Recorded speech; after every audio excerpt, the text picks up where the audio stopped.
Bienvenidos a Más Allá de Construir. Hoy tenemos el placer de conversar con un líder destacado en la industria de la construcción, el ingeniero Juan Germán Galloso.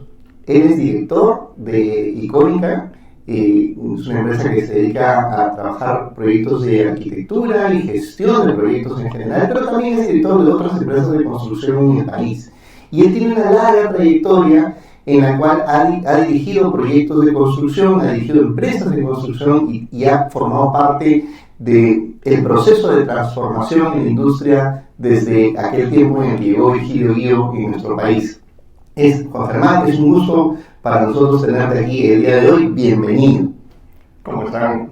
Bienvenidos acá a esta casa. Un gusto de poder recibirlos y conversar un poco de estos temas de Lean en este foro. Para empezar, cuéntanos un poco acerca de tu camino profesional. ¿Cómo fue que te especializaste en la gestión de proyectos, en Lean, en el pensamiento Lean? ¿Cuál fue tu motivación para esto, ¿no? Interesante pregunta. Creo que fue circunstancial. En el momento que salí el año 2000, no había mucha construcción, no había, dentro del tema de ingeniería civil no había mucho, había una paralización general en todo, y lo que comenzó a ver o comenzó a generarse es un poco de construcción de edificaciones. Yo salía de la universidad con la idea de, oye, quiero hacer cálculos hidráulicos, estadísticos, de ese tipo, pero por la bolsa de trabajo de repente me llamaron para una empresa constructora. En esta empresa constructora tenía que construir un edificio en Camino Real, y el gerente de operaciones más o menos había programado una hoja con todo el sistema Las Planner, de manera de automatizar la generación de todos los documentos del sistema Las Planner. Entonces me dijo, tienen que usar esta hoja para hacer la operación de construcción del edificio. Y tienen que respetarlo porque eso es lo que dicen Virgilio que se tiene que hacer, y cumpliendo eso van a evitarse los desperdicios.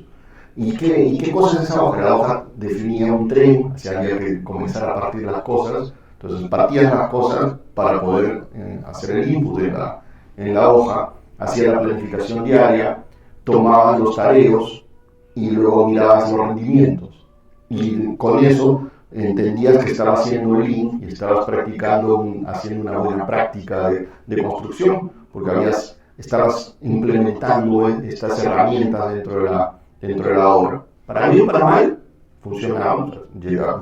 Hacías la sectorización, hacías tu metrado sectorizado, entonces, pero lo hacías de una manera mecánica. Entonces, sin entender qué había detrás, ni cómo. Sin entender, o sea, no es que, oye, léete este libro, lo de que racionalices un poco, interiorices el concepto, oye, mira, te presento esta herramienta. No, era una cosa más utilitaria. O sea, tenemos que hacer esto, porque esta es la manera en que se hace aquí, y cortamos los sectores, generamos los sectores, metramos por sector, hacemos una estimación de las personas basado en eso, y paso 1, paso 2, paso 3, paso 4, paso 5. Pero no había una conexión sobre por qué lo hacías, y lo ejecutabas, y era bien, en ese tema era bien restrictivo, hasta que en un momento de la ejecución a mí me llama Juan Pablo, que justo estaba en una entrevista hace algunas semanas, y me dice que tenemos una oportunidad, ¿quieres venir a trabajar con nosotros? ¿Quieres conversar? Conversemos. Fui a esta empresa, justo salía de hacer el casco salí del casco de esta obra en Camino Real y me fui a conversar, y llegué a CBG, y en CBG, dentro de este camino de autodescubrimiento, comencé a entender el porqué de las cosas. No porque tuvieran un manual, porque no es que me dieron, oye, este es el manual de operación. Así lo hacemos aquí. Así lo hacemos aquí, y acá explicamos la filosofía. Para los que no se acuerdan, CBG era la empresa que formó Juan Pablo y Virgilio en esa época, ¿no? Exacto.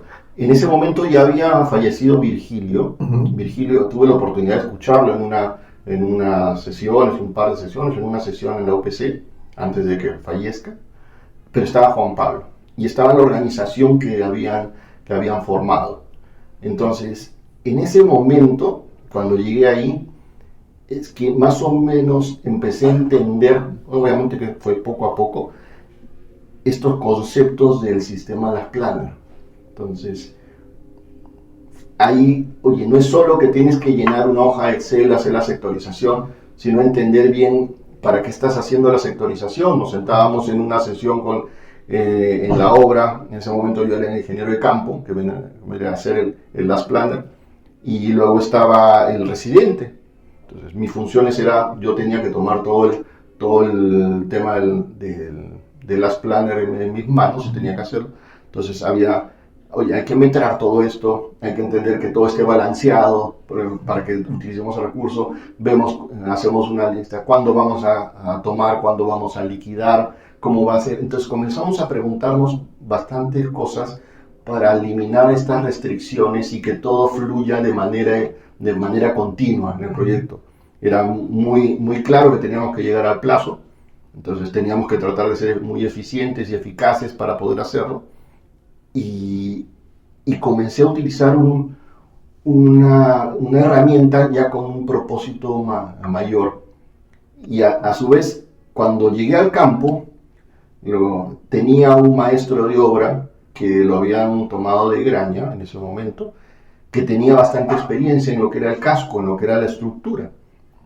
Entonces, era la contrapartida de lo que era la planificación. Entonces, yo ponía unos números, unos rendimientos que tenía y que había validado con el residente, y los conversaba con el maestro de obra, porque yo al final le daba todos los días una planificación diaria. En la planificación diaria se ponían todas las actividades productivas y contributorias. Si había que hacer transportes, en ese momento no se usaba grúa, entonces teníamos que planificar muy bien los transportes porque podían cortar los elementos productivos que tenías en el día, y los conversaba con él. Sí, mira, se está planificando que tiene que llegar tales elementos, hay que bajarlos, hay que desencofrar acá, hay que encofrar acá. Yo estoy planificando que esto va a darse así.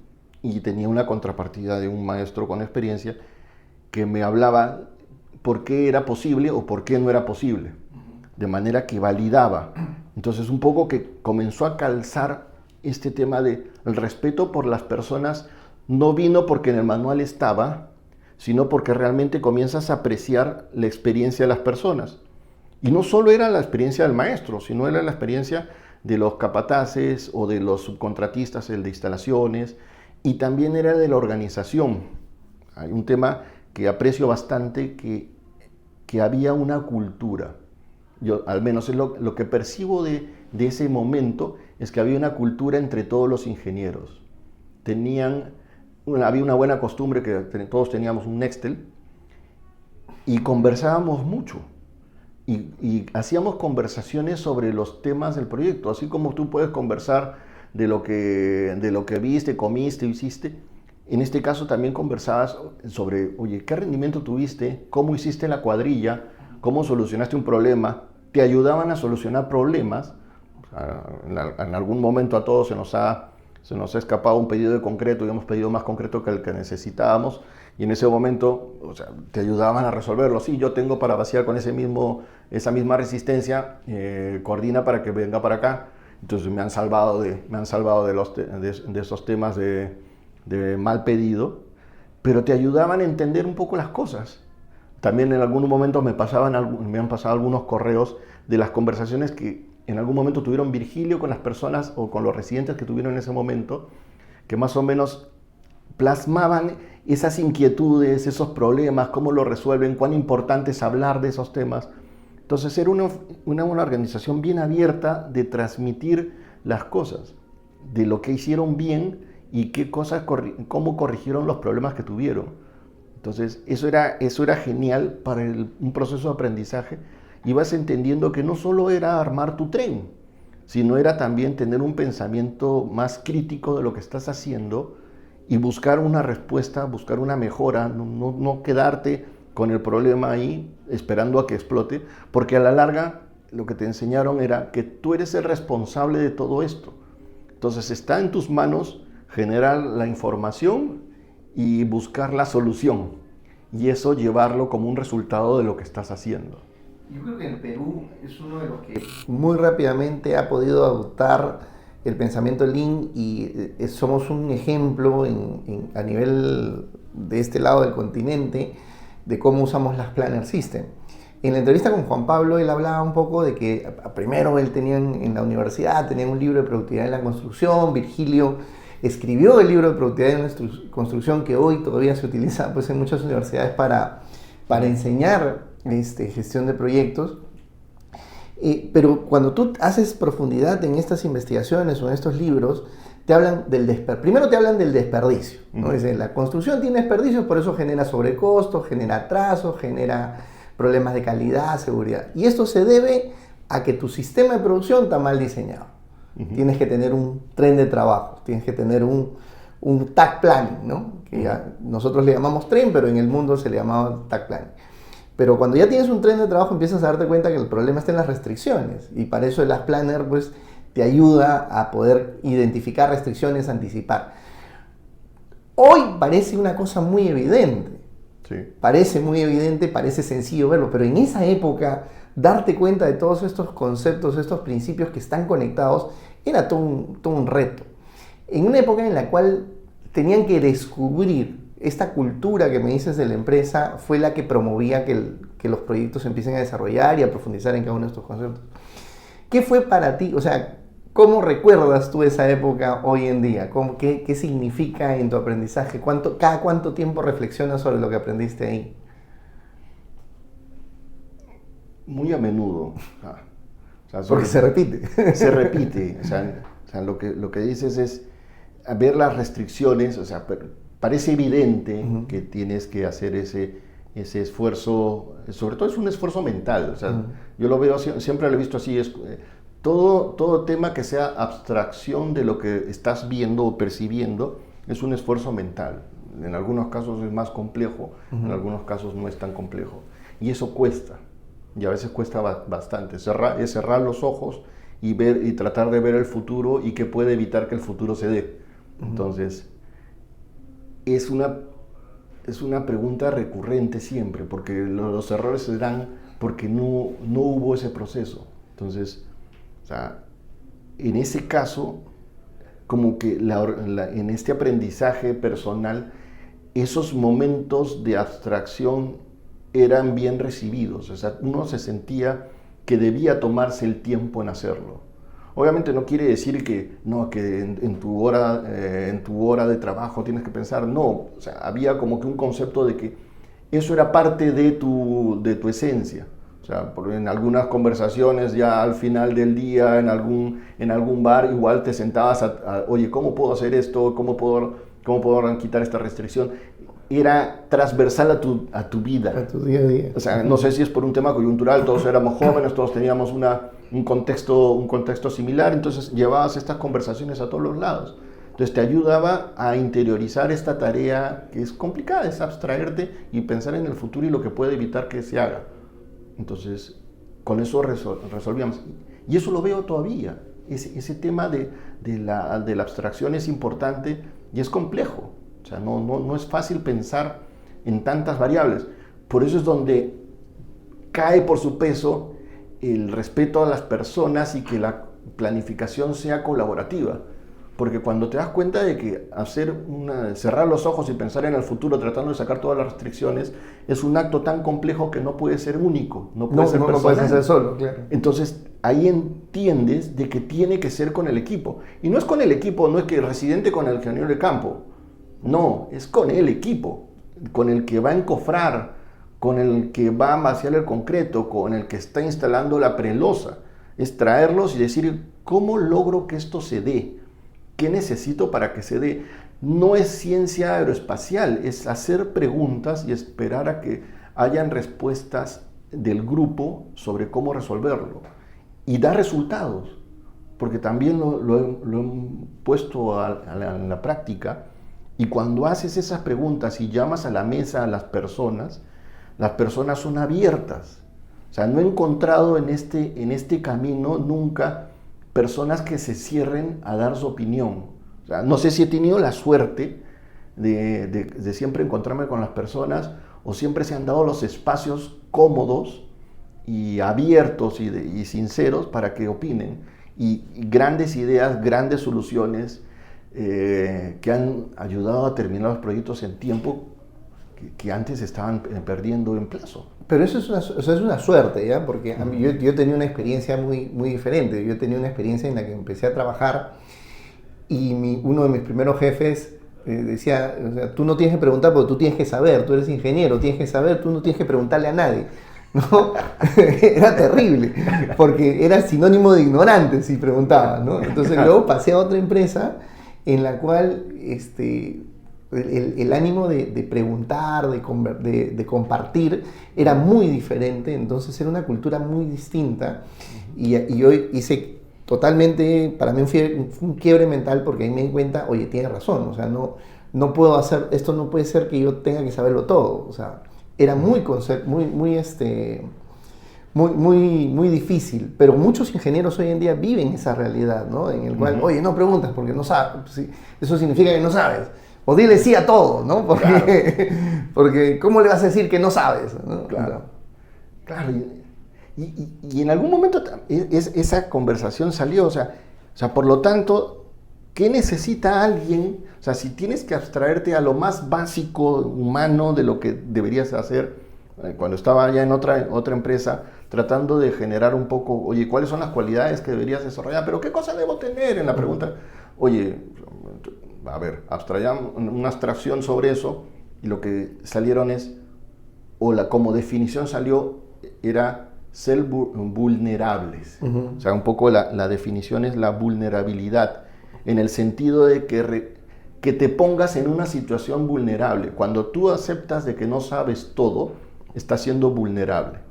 No importa que el resto diga A, que diga B, tú debes reconocer que eres vulnerable y ponerte en esa situación y decir no lo sé. Y a la organización decirle, ayúdame a entender el problema y la solución. Y eso está relacionado con unas últimas investigaciones que se hacen hoy en día sobre seguridad psicológica, ¿no?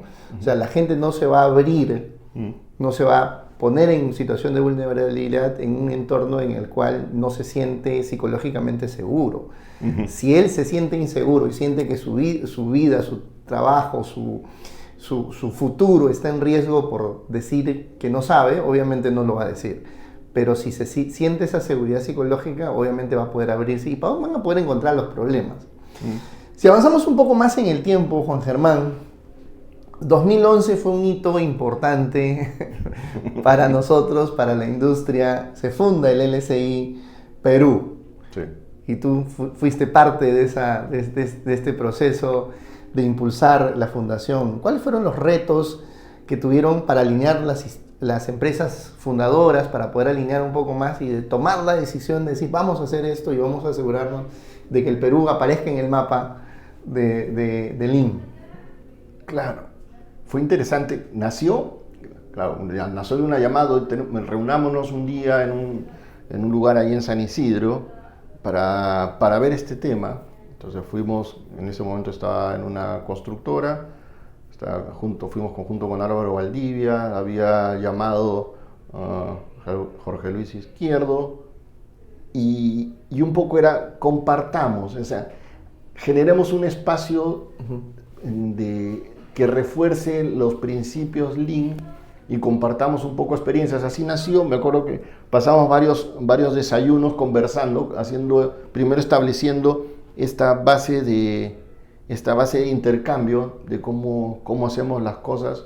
Tratábamos de tener alguna temática de intercambio sobre los temas, hablando sobre excavaciones, hablando sobre el casco, sobre los trenes, qué sé yo, de manera de conversar, sentirnos cómodos y un poco dándole sentido a ese espacio. Al menos en mi percepción fue así. O sea, no era un tiempo perdido, era un momento en el que todos compartíamos experiencia de las organizaciones, no solo personal, sino llevábamos, oye, lo que estábamos haciendo de una manera muy abierta. A la larga todo se sabe, o sea, a la larga todos los ingenieros, o sea, yo he visitado proyectos de otros y me han visitado personas de otras empresas, y a la larga todos estos temas se saben, entonces hagámoslo de una manera mucho más abierta, o sea, bienvenidos y conversemos.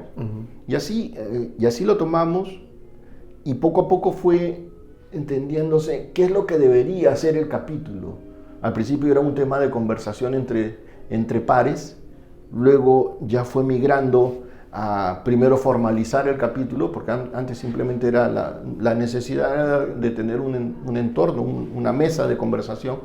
Luego hagamos una formalidad para que más personas puedan entrar a esta conversación de estos temas Lean que queremos promover, porque entendemos que si conversamos más y llamamos a más personas, el gremio mejora y ya las personas que van a ir entrando y saliendo de las organizaciones ya van a venir con un pensamiento más crítico, van a poder sentarse en estas mesas en cada una de las empresas y hacer aportes sobre cómo perciben este tema de mejora continua, de planificación, de estos conceptos que Lean promueve.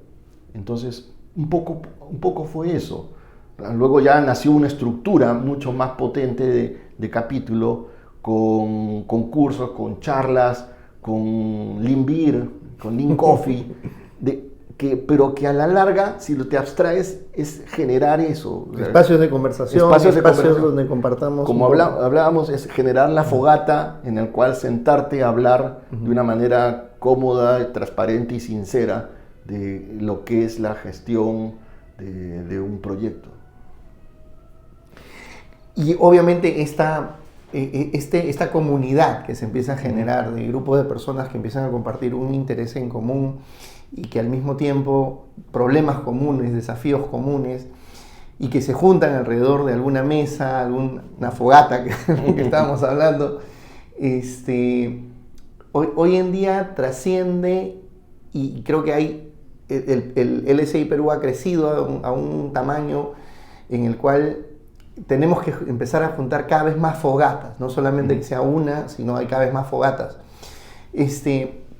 ¿Cómo ves tú este proceso de evolución del LSI? ¿Hacia dónde crees que debería ir en el futuro?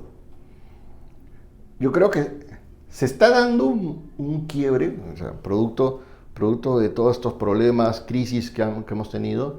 Entonces, estas conversaciones, estas fogatas se han abierto. O sea, mi percepción es que tienen que ser muy abiertas. O sea, esto no es un tema de nombres propios, sino son temas mucho más conceptuales, de conversaciones conceptuales de lo que significa hacer esto. Por lo tanto, en las conversaciones deben entrar más actores, ser muy abiertos en eso. O sea, el ser abiertos no significa que no seas crítico, significa mantener este espíritu de método científico. Todos son bienvenidos, pero hay una conversación estructurada. Vamos a analizar, vamos a tratar de validar hipótesis y refutarlas. Y con eso ir creciendo. Y llamar a todos. O sea, no está mal traer otros temas o metodologías a la mesa. Desde el principio nunca lo percibí así. Cuando preguntaban, y es lo gracioso, ha ido cambiando en el tiempo. Primero era, ¿y qué diferencia hay entre el Lean y el PMI? O sea, ¿por qué tengo que pelearme con el PMI? El PMI, todo el PMBOK me gusta en su estructura, en los procesos, cómo analiza el riesgo, porque eso va de la mano con tratar de reducir la incertidumbre. Entonces, si me está ayudando, estoy cumpliendo con el tema de generar valor en el concepto Lean. Entonces, bienvenido. Ahí te voy a picar, porque estábamos hablando hace unos días de filosofía, ¿no? Hay una filosofía que es la filosofía de los opuestos, ¿no? Que es, hay dos fuerzas que tienen que estar en contraposición. Entonces estamos muy acostumbrados en ese concepto de que hay izquierda contra la derecha, buenos contra malos, o sea, de poder encontrar un espacio entre se confronta, o sea, que el progreso es producto de una confrontación de dos fuerzas opuestas, pero existen otras filosofías que hablan acerca de más bien integrar. Y así nos vamos a la historia, todas las civilizaciones han sido producto de confrontaciones y guerras, excepto el Perú, porque el Perú, o sea, si tú miras la historia del Perú de Caral es una civilización que se desarrolla no por la confrontación, sino por el comercio, por la integración. Y es una herencia genética que tenemos muy, muy afianzada en nuestro país. Y hoy tenemos que pasar de esa filosofía de confrontar a integrar, que eso es lo que estamos pensando en el pensamiento Lean. Hoy, nuestro país, ¿qué crees que deberíamos hacer para abandonar esa parte, esa confrontación y empezar a integrarnos un poco más? Sobre todo en la industria, ¿no? Uno de los temas es, no por tener dos pensamientos que son dispares, quiere decir que al momento de hablar vamos a pelear. Creo que para mí es una de las cosas claras. O sea, nuestra capacidad de debatir y de conversar las posturas, tratando de encontrar un punto medio, no decir un punto medio, porque no significa que yo tengo que ceder en la misma proporción que el otro, sino de encontrar un punto de entendimiento de las dos partes es importante. O sea, eso se ha visto porque ya el modelo tradicional adversarial no funciona, y los contratos de suma alzada bajo los conceptos que tenían que uno gana, uno pierde, o sea, ya no están funcionando, al menos en el ámbito privado, y están dándose ya mayores esfuerzos en temas más colaborativos. Entonces, cuando necesitamos tener esos procesos, no por tener posiciones distintas en algún momento entre tu cliente y tú, esto termina en pelea, más bien eso termina en un diálogo, en un debate. O sea, si perdemos o si no desarrollamos esa capacidad de debatir y de llegar a un entendimiento juntos, ahí es el problema. O sea, tenemos que madurar en ese sentido. Y eso es general, o sea, y te das cuenta, no quiero entrar en temas políticos, pero eso es un poco, o sea, no tenemos una capacidad de poder conversar de manera alturada, aunque tengamos posiciones distintas, y llegar a un entendimiento único. Oye, sí, podríamos ir los dos en este camino. Esa es la base del respeto, pues, ¿no? Finalmente, o sea, claro. Si podemos pensar diferente, pero como no hay respeto entre nosotros, a pesar de que pensamos diferente, no podemos trabajar juntos. Claro. Ahora, el gran detalle es que a veces hay personas que, a pesar de pensar diferente y que no puedan llegar a un entendimiento común, eso genera una fractura y hace que más bien se separen y que no se pueda trabajar juntos. Eso es lo que normalmente nos está llevando hoy en la industria. Hablemos un poco sobre la realidad actual de la industria de la construcción. Hoy tienes el desafío de trabajar en proyectos de diseño y construcción, ves empresas constructoras, ves clientes de todo tipo. Sí. ¿Qué desafíos encuentras hoy en la industria actual? Uno de los que más entran en la discusión en el tema del diseño y la construcción es cumplir la promesa. O sea, de una manera más básica, ¿qué es cumplir la promesa? Es el proyecto tiene un fondo máximo que puede utilizar. Entonces, el gran problema, la gran tarea que todavía no engrana bien, es como que en todo este proceso de diseño y de construcción la promesa se cumpla, que no se genere ningún cisma en que ya el perfil de negocio ya no es válido durante el proceso de diseño y llega un diseño que está por sobre el costo máximo permisible y ya no puede construirse, y en ese momento tienes que ir para atrás y tienes que modificar. Entonces, veo, y todavía es de manera constante, todavía no hay un entendimiento de cómo iterar y manejar en paralelo el costo y el diseño, que se acompañen, vaya incrementalmente en complejidad, o sea, desde un entendimiento de cómo calcular algo con muy poca información, pero que tenga un grado de validez y tenga un buffer ahí de una contingencia definida de acuerdo a esa incertidumbre, y vaya un poco acotándose en la medida que el diseño va avanzando, pero siempre se cumpla la promesa.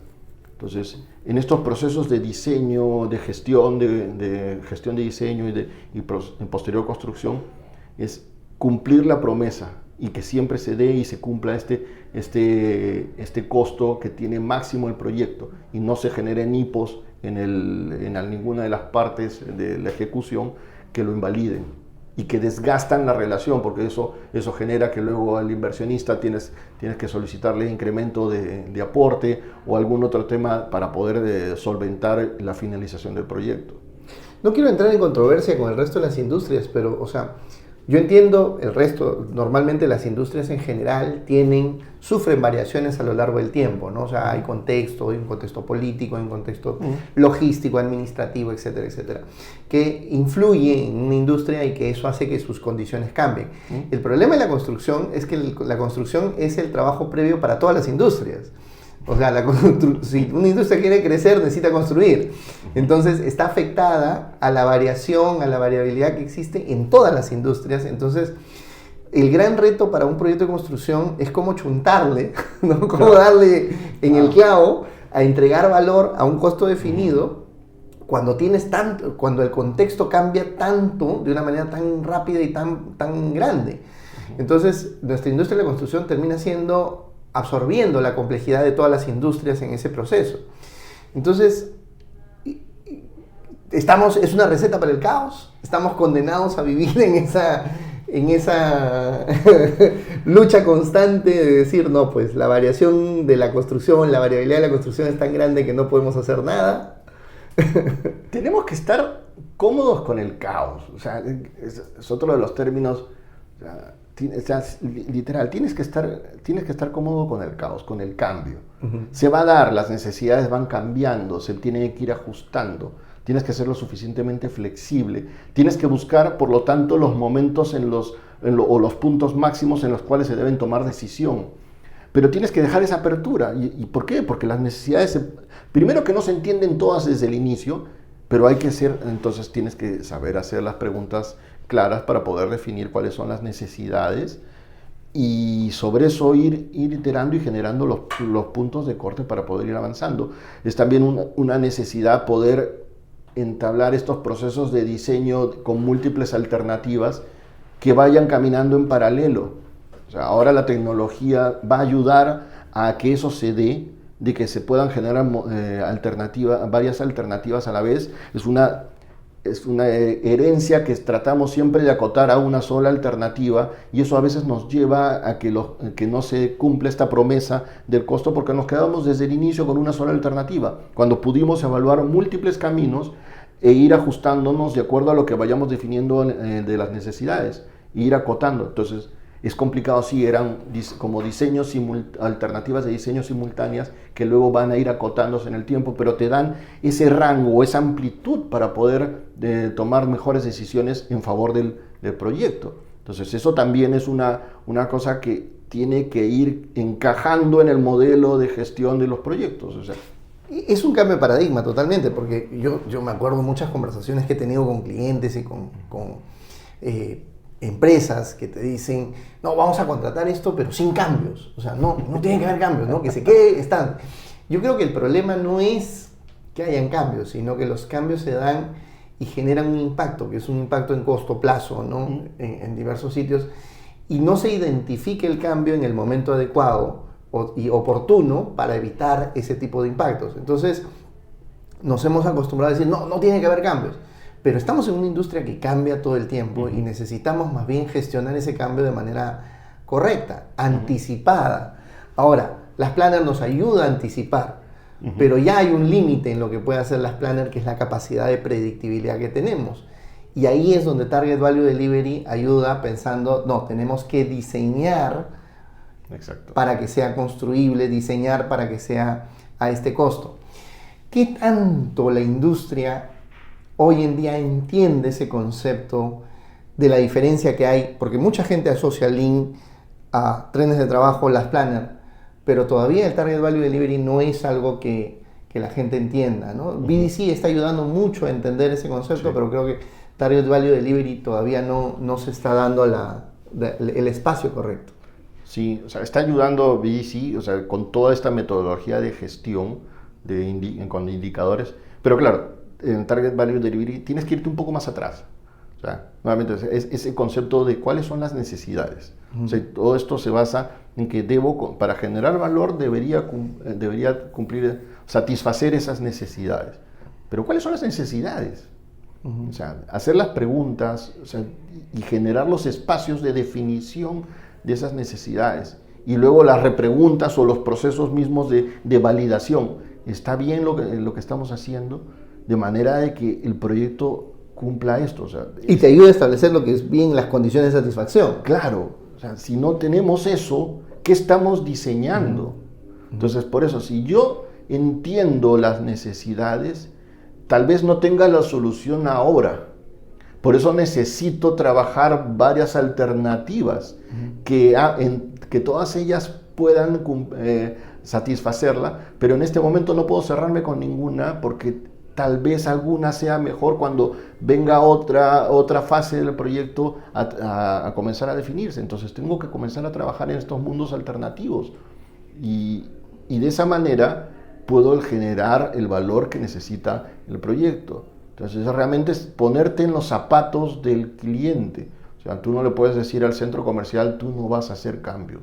O sea, ellos van a ir cerrando los locatarios y van a ir definiendo sus necesidades. Entonces yo no puedo anular la manera de hacer su negocio porque yo no tengo la capacidad de cambiar, porque no me gusta cambiar, me gusta siempre ver todo definido. No, lo lamento, el mundo no está definido, hay que ir definiéndolo, por lo tanto, nuevamente encaja. Para resolver el problema necesitamos de todos. Entonces vuelves a reforzar la idea. Este es un problema que se resuelve colaborativamente, porque es tan complejo que ahora también necesita el cliente.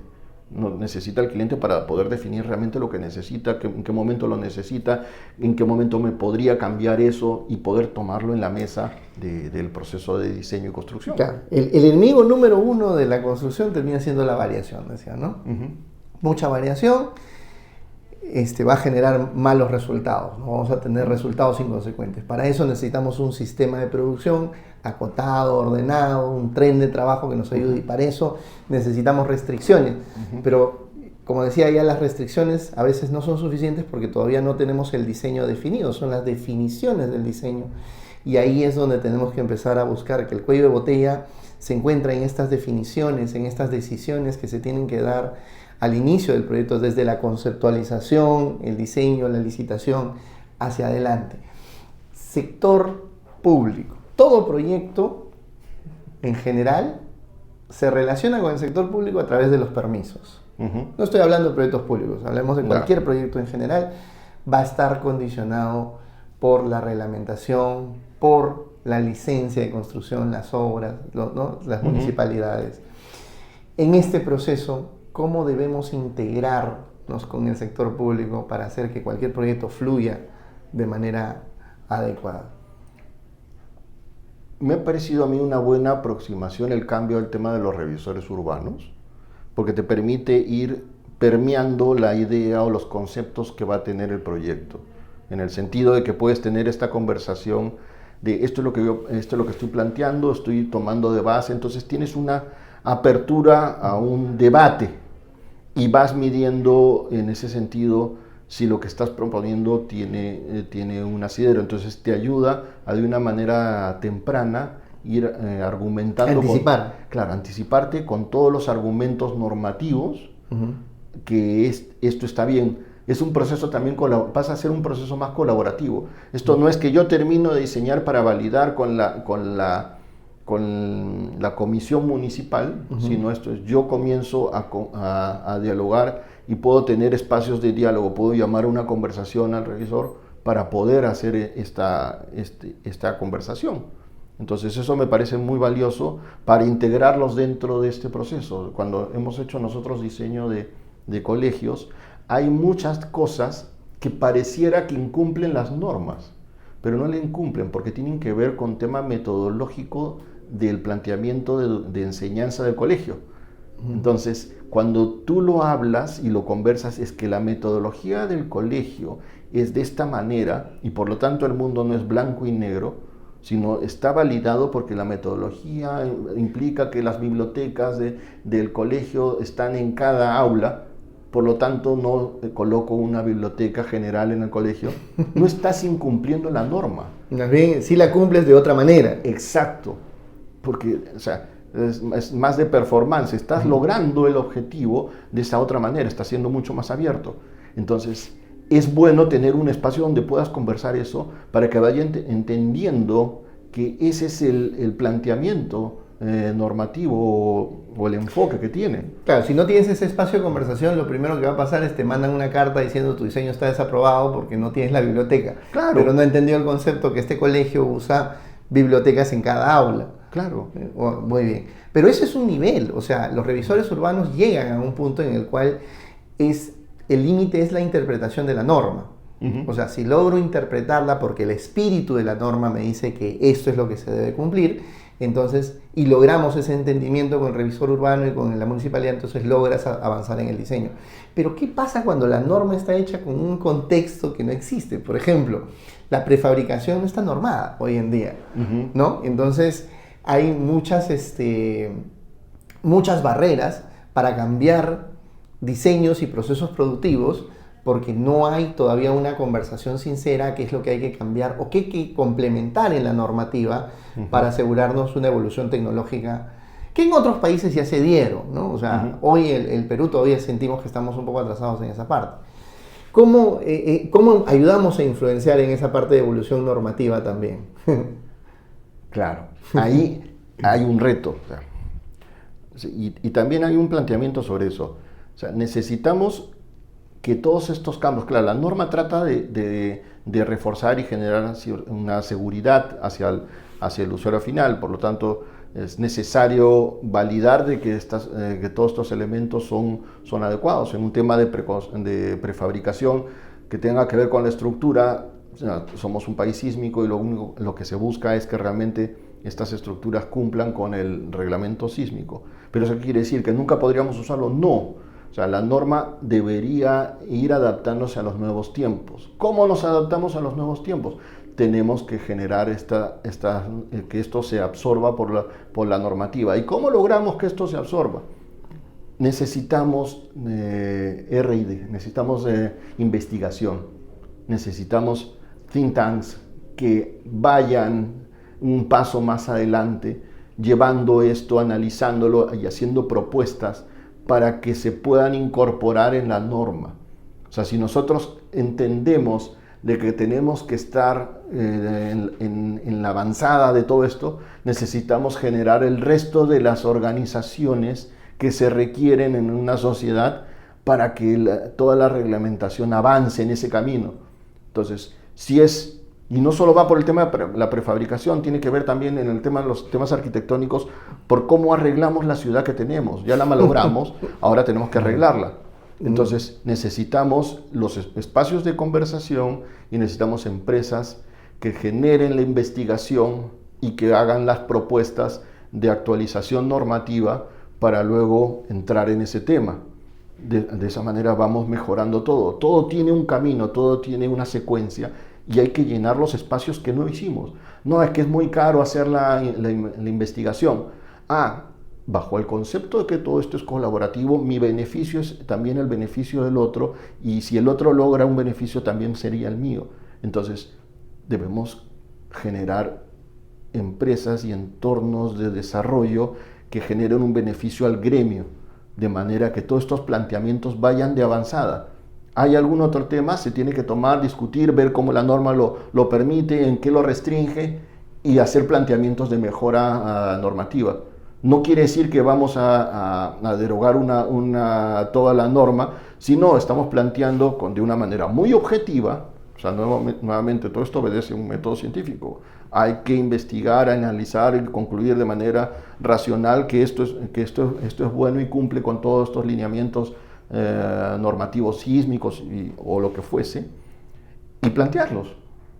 Y así en este aspecto de prefabricación, también en otros aspectos urbanos, aspectos de arquitectura, todos los aspectos que necesiten ser trabajados. Entonces necesitamos investigación, necesitamos que ese sea también un modelo de negocio y que tiene un espacio en el rubro de construcción que necesita ser cubierto para que se promuevan estos temas. Ahora, eso sería muy fácil llevarlo a decir, bueno, esto es un tema que hay que relacionarlo con la academia, la universidad, las universidades deben desarrollar o promover ese tipo de cosas. Sin embargo, yo creo que lo que estás proponiendo tú es algo distinto. O sea, estás hablando de empresas de investigación o una industria de investigación conectada a la academia y conectada a la industria y que ayude a promover ese desarrollo para formar, para normar. Entonces estamos hablando mucho de la consultoría finalmente.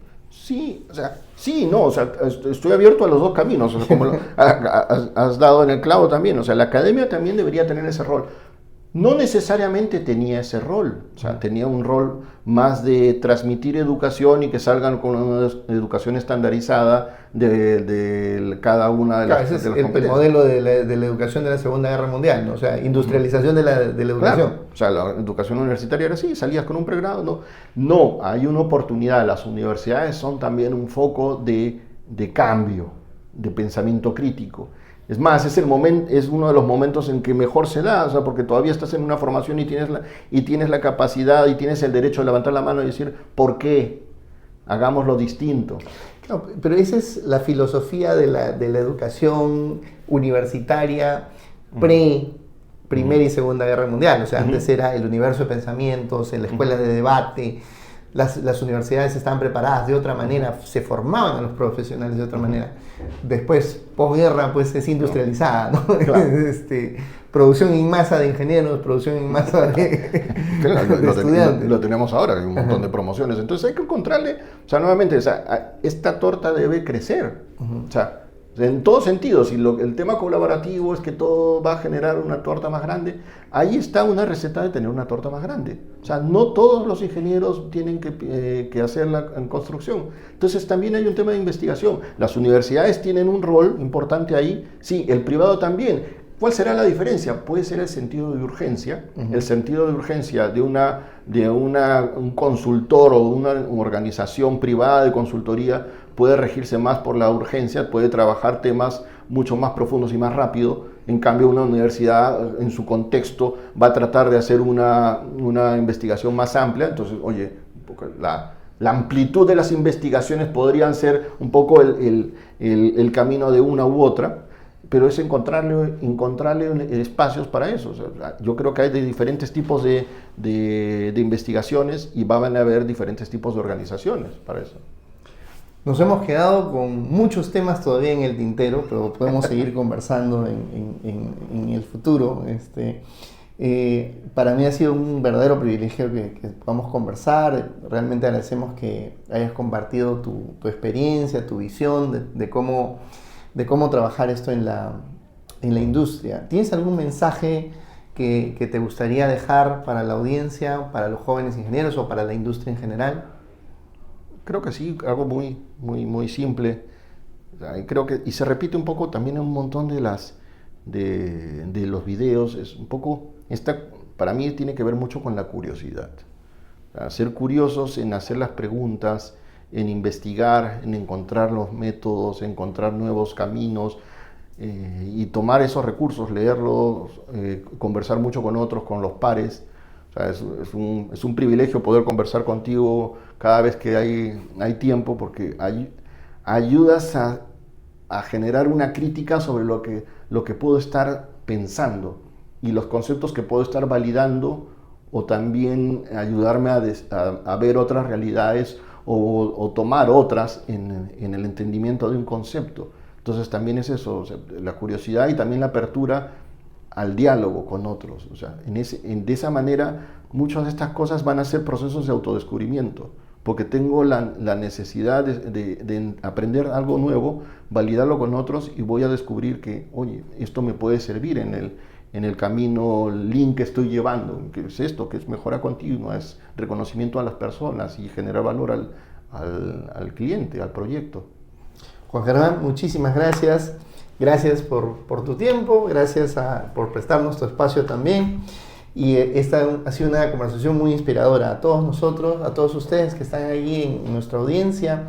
Gracias por acompañarnos. No se olviden darle like al video, compartir, ayúdennos a difundir y a seguir creciendo en la comunidad. Esperamos tenerlos en una siguiente oportunidad. Muchísimas gracias. Hasta luego. Gracias. Lo que puede haber, lo que se promovió en algún momento, era tener ciertos evangelizadores de eso. O sea, nuevamente generar una masa crítica y sea visible. oye, estas personas, mira, de una manera constante aportan, entonces si ellos aportan, porque yo no puedo aportar.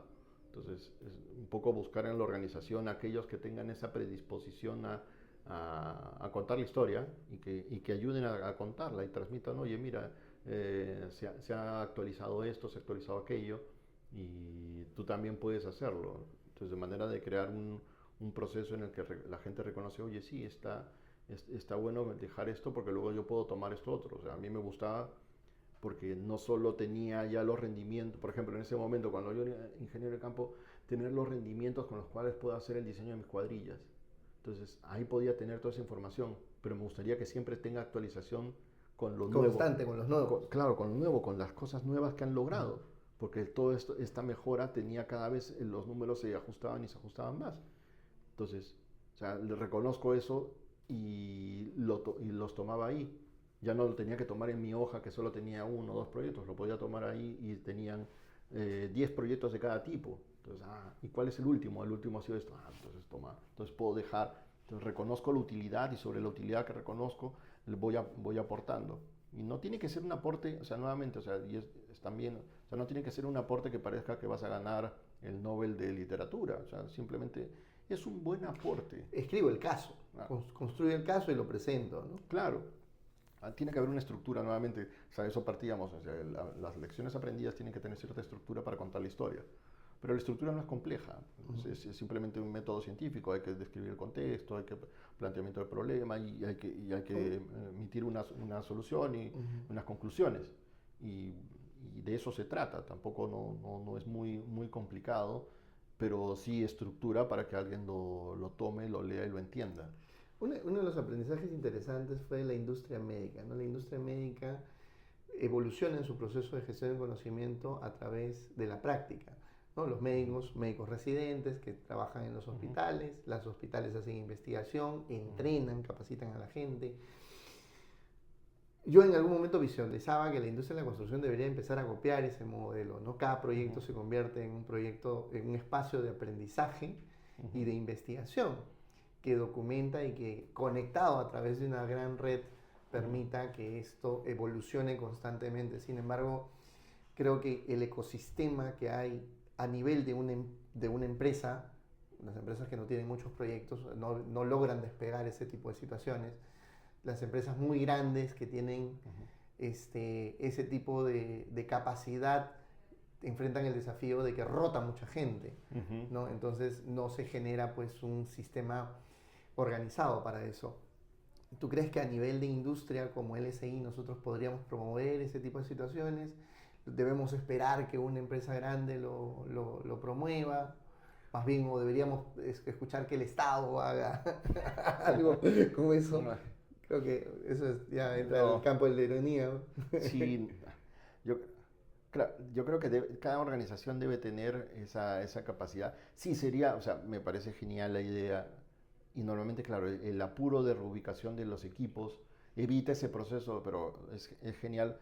Al final, cuéntame, o sea, así de simple, ¿cómo pasó el proyecto por tus ojos? O sea, solo ese acto de qué cosa aprendiste de este proyecto y que la organización que estuvo involucrada tenga un espacio en el cual narre cómo el proyecto pasó ante sus ojos y qué aprendizajes tuvieron, es valioso. Eso es el relatorio final del proyecto y que en la organización se promueva que estén presentes ahí. Estén coleccionadas todas esas experiencias en algún lado, ¿no? Y te escuchen, ¿no? Porque nuevamente, o sea, pueden ser cosas muy simples, pero que en algún momento a alguien le pueden conectar. Entonces es importante que la organización le escuche. Claro, también lo puedes almacenar y ahora hay todas las facilidades para almacenar todo eso y resumirlo. Entonces, tener eso a nivel del capítulo también, o sea, nuevamente estos link coffees, link beers, en los cuales discutes los temas, o sea, tenerlos más a menudo, o sea, la idea romántica, siempre he tenido la idea romántica del Palais Concert, o sea, del tema, o sea, que todo al final se va al Palais Concert, el Jirón de la Unión, o sea, este concepto, o sea, es un espacio de transmisión que me van a escuchar, o sea, nuevamente, o sea, puedes hablar cosas muy simples, pero que alguien conecta y tener un espacio para poder hablarlas. Eso va a ser un cherry en este momento, ahí aprovechando. A través del LSI hemos hecho la web, el espacio del LSI que tenemos todos los asociados. Ahí tenemos cargadas todas las charlas de los congresos, eventos que hemos hecho y están disponibles para todos ellos. Aparte, obviamente, del canal de YouTube donde tenemos una gran cantidad de charlas que están disponibles para todos, pero para los asociados tenemos específicamente ahí todas las charlas de los congresos y los eventos que hemos hecho anteriormente. Entonces hay una colección de conocimiento que está disponible para que las personas empiecen a utilizarlo y aplicarlo. El detalle es cómo fomentamos que cada vez más gente empiece a usar ese conocimiento en vez de simplemente ir a Google y decir, oye, claro. ¿cómo hago esto? Claro, porque ahí está. Lo bueno es que está curado. O sea, este proceso tan simple, o este concepto tan simple, que está curado. O sea, ahí está de acuerdo a las necesidades y a los problemas que normalmente se repiten en los proyectos. Entonces, de manera que puedas confluir a una solución mucho más rápido. Porque de eso se trata, ser efectivos en el proceso. Y entonces, este repositorio está curado en torno a esto, a todas estas capacidades que se reconocen que son buenas y son importantes para que eso se dé. Y el repositorio de mi organización es mucho más acotado todavía a lo que está pasando en mi empresa, en mis... Entonces, como industria, creo que la gran conclusión es, primero necesitamos una evaluación. Vamos a evaluarnos para saber en dónde estamos, a dónde queremos ir, qué queremos lograr y cómo está la industria. O sea, la evaluación también, cuando se agrupa esa data, vemos cómo la industria está, en qué nivel se encuentra.